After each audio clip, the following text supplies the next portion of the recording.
You will realize Pastor John is not here. He is taking a much earned and well-deserved vacation. And so you're stuck with the second string today. And before I get into the word that I want to deliver, I want to tell you a little bit about the sermon that could have been. Yes, you heard it right. I'm going to start my sermon by talking about another sermon. And it's this. I went into it and I said, you know what? I have one request. Pastor John said, hey, will you pray? I said, yeah, I'll do it. Sign me up. And I went to Caitlin, my wife, and I said, look, I have one goal in all of this. I don't want to beat up the church. I just don't want to beat them up. I've been in part-time ministry for about 8 years. I've had the opportunity to speak to several congregations. It's a blessing. It's something that I enjoy doing. But I feel like God always gives me that Paul word, right? You know, Paul and Barnabas, they were the dynamic duo. Paul would go in, he'd sort of drop some truth bombs and he'd walk away. And then Barnabas would have to go in and sort of clean up the mess and be like, hey, he didn't mean it. It's okay. I'm sorry he said that to you. And so I feel like throughout my life in part-time ministry, I've always delivered these Paul words. And I was like, Caitlin, I don't want to do it. And so I started drafting this sermon, and it was great. I had the points. I had the title. It was going to be called Misbelieving. It was going to be about all the things that we think about in the church are true and aren't. And I was going to send you all out of here with a smile on your face, a pat on the back, and that warm, fuzzy feeling. Only it didn't go so well. I started to write it. The points wouldn't come. It was like fitting a square peg into a round hole. I couldn't make it fit. I couldn't make it work. And it took me longer than it should have, admittedly, to realize that the reason it wasn't working is because I wasn't listening. It was me telling God the word that I thought His people needed to hear. And so I went back to the drawing board. I started working on a new sermon, and things went much better. Why? Because believe it or not, even when it seems like He doesn't, God knows what He's doing. And all we have to do is submit to His way and His will, right? All we have to do is say, God, you know better than me. This isn't working, so tell me what you want me to say. And so that's what I did. And it was a lesson that I had to learn, and it's one that the Israelites had to learn. And so if you want, completely optional, you can get out your Bible. You can start making your way to Exodus 14.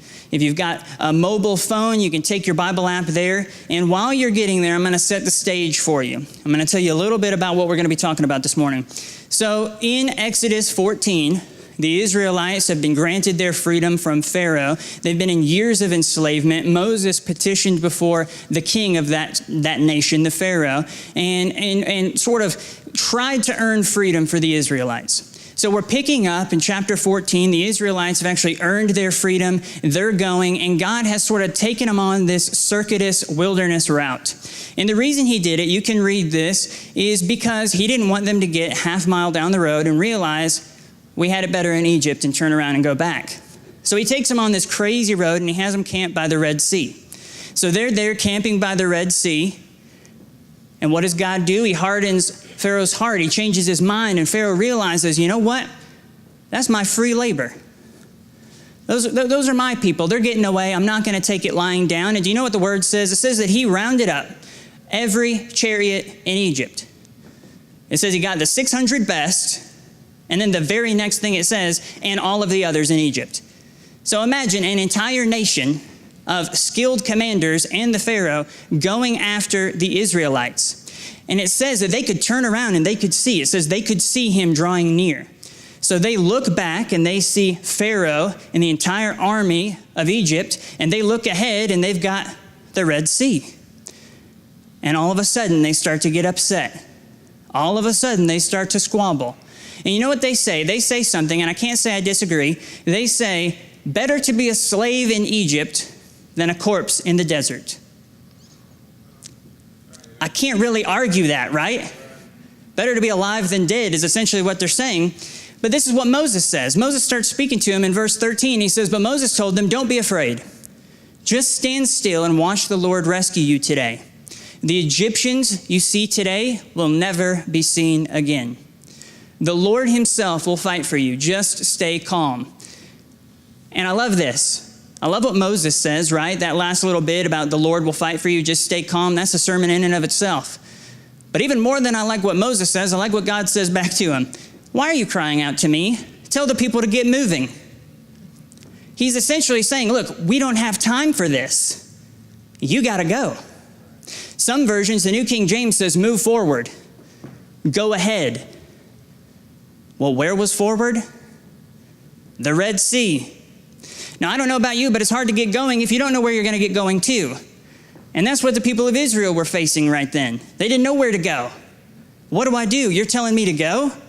You're telling me to move forward? You're telling me that I'm going to cross that? No, I don't think so, God. And maybe we've been there. Maybe you've been there before. God says, hey, I want you to do this thing. And you say, okay, God, sign me up. I'm in. And you start walking along, you start pursuing that calling or that purpose or whatever it is that God's called you to do. And you get a little ways and you start questioning things. Things aren't lining up. Things aren't going as easily as you might have planned. And you begin to say to God, okay, how? I know I signed up. I said yes, but how? And that's the same thing that the Israelites were asking. And God gave them their answer in verse 16. And it's an answer they didn't expect. And so what God says to him is he tells Moses, pick up your staff, raise your hand over the sea, divide the water so the Israelites can walk through the middle of the sea on dry ground. And that's what he does. Moses listens. He holds up his staff. A mighty wind comes and it holds back the water. It says that they were able to cross through the Red Sea on dry ground. Now, I don't know exactly where they crossed, but I want to put something in perspective for you. I did some research for you, so you didn't have to. I did the heavy lifting. And the Red Sea is bigger, you ready, than the states of Georgia, Alabama, and Mississippi combined. Let that sink in for a second. By surface area, it's bigger than those three states. So they're looking out at this sea, and God's saying, go forward. I want you to cross it. And guess what? You're going to do it on dry ground. Pretty crazy, right? And they want to sit there and they want to wrap their minds around it and they want to understand how, God, how? Tell us. Just peel back the layers a little bit. Right? Those are the kind of prayers that I pray. God calls me to do something. I'm like, God, okay, I'll do it. But I'd really like a sign. Look, okay, we'll make a deal, God. If you open every door, you swing wide, open every door, and I'll just walk through them. I've actually prayed this one. This is a real, honest to God prayer. God, give me a neon sign. Just put a sign in the sky that's blinking and glowing, and I'll do it. But God doesn't work that way. He doesn't give us all the answers. He doesn't expect us to wrap our earthly, finite minds around things that we couldn't comprehend or understand. Sometimes He calls us to do the impossible, and sometimes it's as simple as Him calling us to take on the sea. To take on the sea. To look at that impossible thing, that impossible dream, that impossible vision, the thing that we don't think could ever come to pass, and do it. And so, yeah, I said it was simple, right? You're probably sitting there scoffing, saying, oh, Jordan, yeah, so simple, right? Well, how? How do we do it? And so that's what we're going to talk about this morning. And along the way, I'm going to show you 3 key words that we need to do and understand if we're going to take on the sea and be successful in pursuing the purpose that God's placed before us. You guys ready? Well, the first thing you need to do, and I'm sure that you guys already all know this, it's common sense. If you're going somewhere, if you're doing something, the first thing you need to do is start. Right? You need to start. But where do you start? How do you start? We start asking all these questions. How do I begin? Where do I go? We're faced with this incredible opportunity, but we don't know exactly how to do it. And God gave me this phrase. And prior to yesterday, because I read my sermon to Caitlin, my wife, and so I said it yesterday, but prior to yesterday, I'd never said this. God gave it to me, and I think it's cool, and it's this. Ready? Kids are afraid of the dark, but adults are afraid of the start. And I had the opportunity to come up here a couple of weeks ago, and during that transitionary period, I talked about the fact that the root of those fears, whether it's kids being afraid of the dark or adults being afraid of the start, is exactly the same. Think about it. Kids are afraid of the shadows and the sounds and the what could be's, and it's no different for us. We stand at the precipice of that purpose, of that calling. The Israelites were standing on the bank of that sea, and they were saying, how? God, I need the answers. I need the information. And we do the same thing. We get bogged down in what's called analysis paralysis. Has anyone heard that before?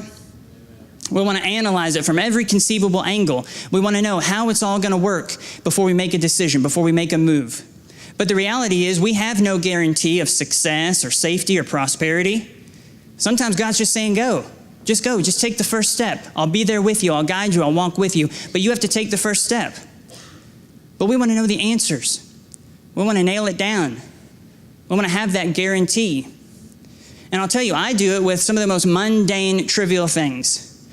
You ready? I'm going to tell you a little bit about how my crazy mind works. I will go into a store to buy something, and while I'm picking up item 1, I'll see item 2. And it's 2 comparable products, comparable prices, comparable brands, and I'll hold them in my hand and I'll start reading the labels. And then I'll put them down, I'll pull out my phone and I'll start looking up reviews. I'll turn to the person at the end of the aisle and say, hey, what do you think about these? Right? I'll analyze it from every conceivable angle, and then I'll get back out to the car and Caitlin's out there and she's like, where is it? Because I analyzed myself into a corner and I was like, forget it, I'll get to it later. And we do it in the physical, right? We do it with the earthly things, but it's just as much prevalent in the spiritual things.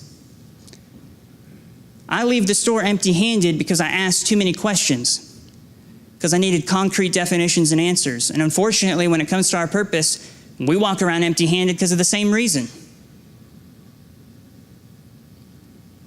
But what God's calling us to do is to act, is to move, is to start. Take that first step. You don't need to know how it ends, just know how it begins. And it begins with you taking that first step. And there's this phrase in the Bible that talks about this. There's this phrase that sort of sums up this idea of not needing the answers, not needing information, and just acting on God's direction. You ready for it? At once. It appears countless times in the Bible, and I want to show you some of them. Daniel 2:16. He's been asked to provide the translation of a dream, and it says he went at once to see the king and requested more time. Acts 15:30. It says the messengers went at once to Antioch and called an assembly of the believers. Later in Acts, it says that the believers acted at once and sent Paul to the shore or to the coast so that he could continue his missionary journeys. In Numbers 13:30, Caleb's back with the spies, and he's encouraging them, saying, let's go take the land at once. It's action. It's movement. And it appears time and time and time again. But my favorite use of at once is in Matthew 4:20. And this is what it says. It says the disciples were there, right? Andrew and his brother were there. It's Andrew and Peter. They're hanging out on the shore, and Jesus comes and says, hey, I want you to be fishers of men. And their response is they left their nets at once and followed him. It doesn't say they made a pros and cons list. It doesn't say that they had to order a pizza and have a meeting to hash out the details. They didn't even ask Jesus what he meant by fishing for people. And that phrase, I'd be a little weirded out. But they asked no questions. They just dropped their nets and said, yeah, let's do it. Let's follow Jesus. I read a book several years ago, and I know that I'm young, but my mind is slipping. I can't remember who wrote it or what the title of the book was. But the essence of the message, the one thing I do remember is this. It says, we need to start taking God at his word. Simple as that. We overanalyze the word of God so much, and we get caught up in the minutia. This is what he said. He said, instead, we need to start thinking about the level of scrutiny with which we deal with our decisions, with which we approach things we do. The examples that he gave, I'm going to give you some, right? By show of hands, who prayed over the clothes you're wearing today? Did God help anyone pick out your outfit? Do we wake up in the morning and pray to God, do you really want me to report to work today?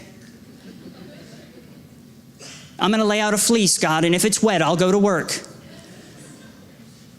We don't get into deep theological discussions or debates over whether to buy Twizzlers or Red Vines at the store. The answer, by the way, is always Twizzlers. But if we don't look at these simple decisions with such a level of scrutiny, why do we do it to the Word of God? Why do we sit there and analyze? God, do you really want me to give up my hard-earned money? You really want me to pray for that person? God, you really want me to visit them in jail or at the hospital?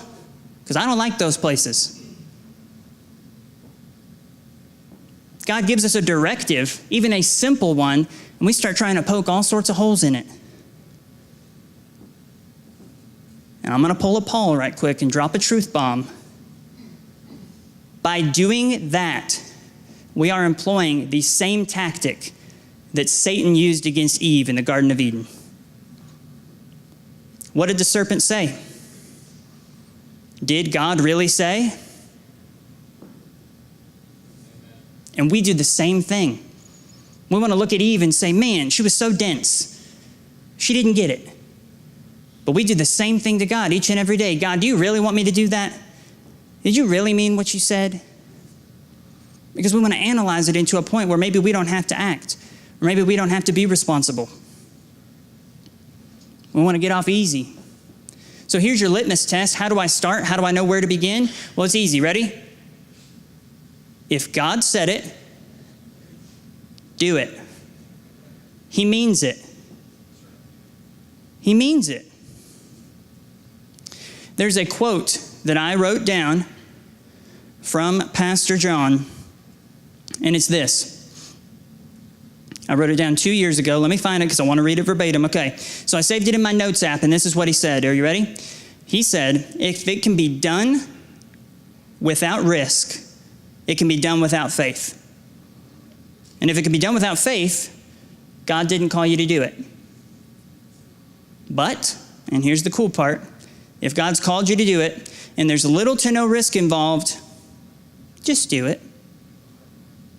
Just do it. Make a quick assessment. All right, there's nothing standing in my way. This first step is easy. The first thing I have to do is easy. Now, steps 2 through 20, they may be impossible. But if step 1 is easy, just do it. Act at once. Act at once. Ecclesiastes 7:8, Solomon writes this. He says that the end of something is better than the beginning. And that's right. It's so true. How does it feel to finish a project? You've been working on a long-term project, you finish it. Any readers in the house? A few. You slam that book closed, and man, it feels good, right? It was 600 pages, and I read every word. But guess what? You can't get that feeling if you never start the project. You can't get that feeling if you never read the first word or the first page. The reality is, church, you can't reap what you don't sow. So we have to start. We have to begin. And here, I'm going to tell you something. Ready? Let's be real. I want you to turn, I don't typically do this, but I want you to turn to the person next to you and say, you could fail. Now, can we all just breathe a little easier? Whatever that thing is, you could fail, right? And guess what? That's okay. Because I don't know about you, but I'd much rather fail trying to get to where God wants me to be than to stand on the shore and do nothing. Let's fail forward. Let's fail pursuing Him. Let's try, because business ideas and ministry opportunities and outreach events, none of that happens with a money-back guarantee. But God is always there, and He's always with us. And even though there's no guarantee of success, the Word tells us that it's going to work out for our betterment, no matter what happens. So that's what we have to do first. We have to start.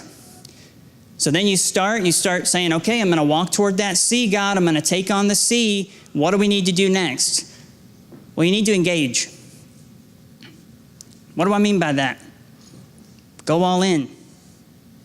Engage. Live the purpose. Live that dream. If you've already started, awesome, congratulations. If you're saying, hey, I haven't even started yet, and you're already talking about being engaged, well, guess what? I'm right there with you. There's things God's called me to do I haven't started, but sometimes it's good to know the next step, right?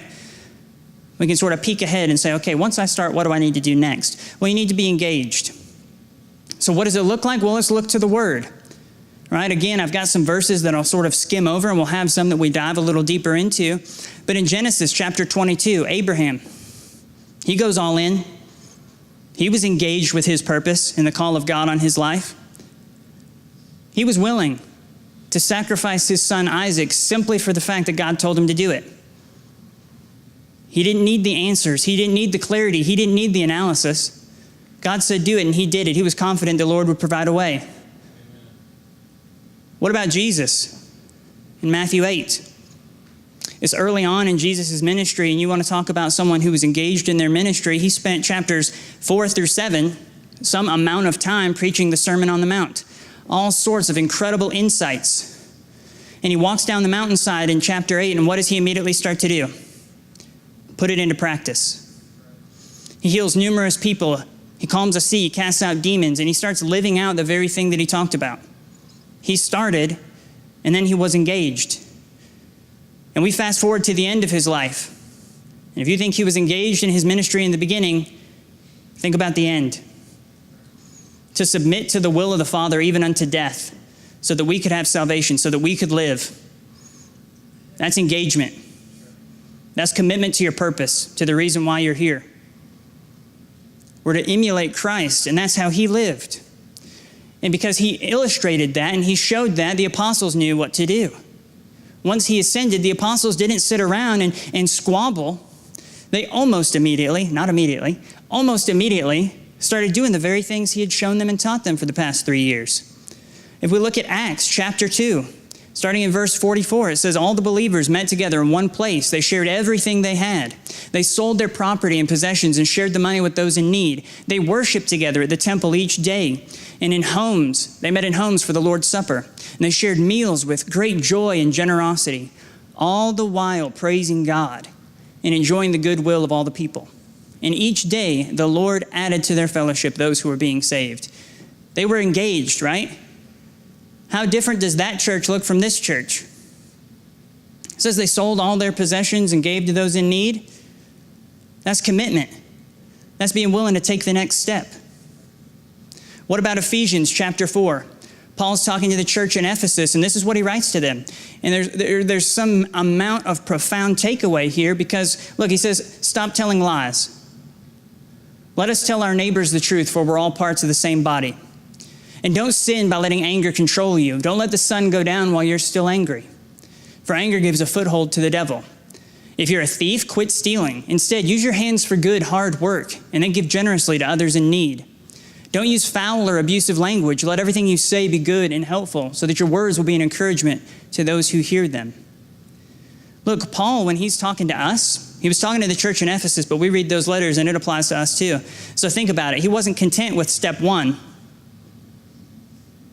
Step 1 is saying, okay, I follow Jesus, so I know I shouldn't steal. Paul says, now take step 2. Because not only shouldn't you steal, but you should use your hands for good, hard work and give generously to those around you. Step 1 is saying, I know not to lie. Step 2 is then saying, let everything I say encourage and edify and uplift those around me. You see the difference in simply starting and being engaged? It's not going to be easy. It's not going to be easy to do, and it's going to take something called endurance. And in fact, the author of Hebrews talks about this concept of endurance, and he says that we run the race with endurance. And he answers the how, because you're saying, okay, I'll run with endurance, cool, awesome, but how? He gives the answer in verse 2 there. He says, by keeping our eyes fixed on Jesus, by living how he lived and loving like he loved. And that's the other side of this coin, is engaging with people. Engage with the people around you. The Christian poet John Donne wrote in 1624, no man is an island. We need each other. We can't do it alone. There's community built into every aspect of the gospel. Think about the apostles, right? They met together. They did not forsake coming together. They met together in the house and in their homes on a regular basis. It was about community. Along the way, you're going to need things. You're going to find that you lack certain skills. You're chasing your purpose. You're taking on the sea. You're saying, Jordan, I'm going after it, but there may come a day when you need something written or designed or planned or prototyped, and you lack those skills. Well, that's why you engage with others, because the person next to you may have that skill that you need to move your vision or your purpose along. And sure, there's going to be things that you're going to have to learn and places where you're going to have to grow. And I'm sure the people of Israel learned countless things about both themselves and God while they were roaming the wilderness for 40 years. But the reality is we're not meant to sort of run and gun and do it ourselves. Galatians 6:2 tells us to share each other's burdens. Romans 12:15 says that we should be happy with those who are happy and sad with those who are sad. Right? Rejoice with those who rejoice, mourn with those who mourn. It's community. It's built into everything that we do. And that idea of not being an island, Paul actually talks about it. In 1 Corinthians chapter 12, verse 12, this is what he says. This is the start of this passage. It may be something with which you're familiar, but I encourage you to see it through a new lens. It says, the human body has many parts, but the many parts make up one whole body. So it is with the body of Christ. Does anyone want to disagree that a body is made up of many parts? No, it's like that in the church. We all serve a purpose. We all have skills. We all have talents. We all have areas of expertise and ministry prowess that we can use to help strengthen the church.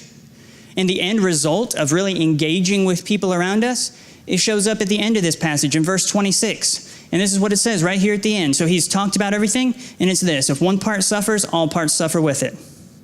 And if one part is honored, all parts are glad. That's the unity with which we should exercise our callings, our purposes. It's not enough simply to be engaged and to dig in heels and say, this is my purpose, this is my calling, I'm going to do it, if you're going to forsake the people around you. So be engaged with your purpose. Go after it with everything that's in you. And be engaged with the people around you. Lean on one another, rely on one another, pray for one another. Don't do it alone. So now we've started. We're engaging. We're starting to move this thing along. We're getting a little bit closer to the Red Sea. The waters are parting. We can't believe what's happening. The third thing we have to do is learn to adapt. Because let me be the first to tell you, and I'm sure some of you already know this, things aren't always going to go your way. Remember when I told you about the first sermon that I wrote or wanted to write, and it didn't go so well, so I wrote another? Well, that sermon is not this sermon. If you're keeping count, that's 3, right? I started one, it didn't work, I wrote another. And I was so enthusiastic. I went to Caitlin and I said, hey, read this. It was about 3/4 done. I was stoked. And I sat there and I waited on bated breath. You know, like when you can't wait to see how someone reacts to something. And you're jumpy and you're giddy and you're like, tell me what you thought. Tell me what you thought. She's like, well, Jordan. That's how she talks. Well, sir. It sounds a lot like Pastor John's From a Pastor's Heart sermon. I said, no, it doesn't. It's totally different. I sat there with both of them out, and I was like flipping through Dropbox, and I was like, let me read this. And sure enough, it was. I had plagiarized Pastor John. Now, it wasn't word for word, it wasn't verbatim, but the pertinent points were the same. And I want to stop there, and I want to tell the young people, you may not be a note taker, but if you're not, take this note. Find a spouse who will tell you what you need to hear, not what you want to hear. Because she could have said, sure, sounds great, awesome, keep going. And I would have finished it, and I would have come in here, and you would have heard the same sermon you heard last week. But she didn't. She said, hey, maybe it needs some work. And as much as that hurt my pride, and as knotted up as it made my stomach, I went back to the drawing board, and I said, okay, God, 3rd time's the charm. Let's do this thing. And he spoke into me this word, and I think, I can't possibly know, but I can only imagine that this is going to be better than any of those other 2 would have. Why? Because I was able to adapt. I was able to step out of the way. I was able to say, God, okay, look, the way that I'm trying to do things isn't working. You know better, you know best. Let me let you do what you need to do. So as you're engaging with your purpose, as you're pursuing it, look, don't be afraid to let God change your mind. Don't be afraid to let God change your course. Don't be afraid to let him come in and change your direction, because it's going to happen. You're going to hit a roadblock. You're going to hit a situation, and you might be frustrated. But God, what we need to realize is that God doesn't share our view of productivity. He doesn't judge our productivity, our success, by our to-do lists, by how far along we are on the course. And if you're like me, you probably get way bent out of shape if at the start of the weekend you have all these plans and then it's Sunday night and you're about to go back to work and you're like, well, I got 2 things done out of 140. And maybe that's just me and I need to stop making to-do lists that are a mile long, but the reality is we get bent out of shape when things don't work the way we expect them to work. We've got to start learning to adapt. We have to start learning to change. And again, let's go to the Word. The Israelites knew about adapting. They knew about changing course, right? They faced enemy after enemy, hardship after hardship. They didn't always get it right. But even when they failed, even when they messed up, they trusted God. They relied on Him because He was their constant. In the midst of all the tumultuous things that happened to the kingdom of Israel, God was their constant. What about Nehemiah? Anyone familiar with the story of Nehemiah? The walls around Jerusalem are torn down, and he says, you know what, I want to rebuild them. He's a cupbearer. He goes to the king. He says, this is what I'd like to do. He gets all the necessary permits, the approval letters. He starts assembling a team. He gets the equipment. And the enemies around the city start saying, he's going to rebuild those walls. We can't let that happen. And so they start to attack.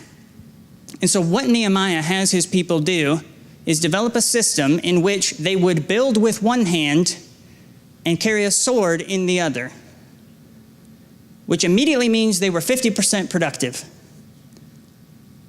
That had to have been frustrating. They had another guard that would walk around with Nehemiah and he'd blow a trumpet. Nehemiah said, if you hear the trumpet, stop what you're doing and get to where I am, because there's trouble. They had to be ready to fight at a moment's notice.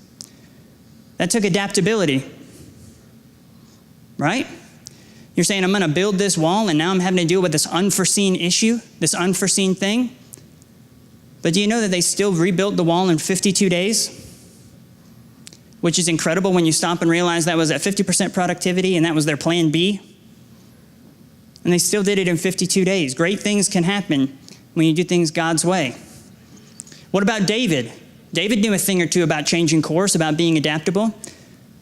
Samuel anoints him as the future king when he's young. He waits nearly 20 years to finally take the helm as king of Israel, and he starts checking things off his to-do list. All right, I got to defeat the enemies. Awesome, check, done. Philistines are out of here. Cool, I got to bring the Ark of the Covenant back. Awesome. And then the next thing, he starts to circle it, and he's like, okay, cool, I got to build a temple. And so he goes to Nathan, and he tells Nathan his idea. Why should I live in this glorious palace, this mansion, while God's out there in a tent, while the Ark of the Covenant sits in a tent? And he says, I want to build a temple. And Nathan says, go and do your thing. Not exactly. That's not a direct quote. But he says, go and do it. The Lord is with you. Nathan goes home that night and he prays with the Lord. And the Lord says, nope, David's not going to do it. And he goes back to David and he has to tell David, hey, it's not going to be you. It's actually going to be your son. Just wanted to let you know. And what do you think David does? What would you have done? Maybe you get frustrated. Maybe you've been like me. You have a good thing, right? I've got this great idea. God, it's so good. It's going to reach people. It's going to be totally awesome. God's like, nah. But God, you don't understand. I get nothing out of this. It's incredible. It's good. It's for you. It lines up with your word. Surely it's something you want me to do, right? And God's like, no, that's not your thing. That's somebody else's thing, but it's not your thing. And that's what we do. Well, what does David do? He hears back from Nathan that he's not going to be able to build the temple. Instead of getting frustrated, instead of getting upset, he stops right there and prays a prayer of thanksgiving. And he thanks God for his provision and his promise in his life. He's thankful that he has a son that's going to be able to build the temple. He looks ahead. He's able to adapt in the short term and look ahead at the long term and say, hey, I'm not going to be the one to do it, but it's still going to get done. We have to be willing to adapt. Been hanging out in the Old Testament. What about the New Testament? What about the disciples, right? They had to adapt. They had to flex. They had to give. On the one hand, they didn't really expect Jesus to die. You look at that exchange between Peter and Jesus where Jesus ultimately says, "Get behind me, Satan." The reason he had to say it is because Peter said, "Oh, say it isn't so, Lord. You don't really have to die." Beyond that, they thought that this was going to be some awesome revolutionary. They didn't expect it to be silent. They were expecting an overthrow of the oppressive Roman government. They were expecting war and bloodshed and the Messiah to come in fierce power. And when he dies, they're sitting there and saying, "Okay, that happened." But they had to adapt, and they had to realize that when he rose 3 days later, Jesus isn't playing the short game. It's not about one group of people under an oppressive government. It's about all people, thousands of years down the line. They had to adapt, and they adapted rather quickly. It says that they assembled together. They didn't forsake coming together. They sold their possessions. They adapted and responded and still carried out the mission. So the reality is, once you're getting engaged, God might put certain things in your way. He may change your mind. He may change your focus, and that's okay. You can breathe a little easier. But what you have to do is let God lead. Sometimes the best thing that you can do for achieving your purpose, your vision, and the goals, that higher calling that God's put in your life, is simply to get out of the way. To let go and let God. To be adaptable, to be flexible, to allow God to change you and change your course. What reassurance do we have in this?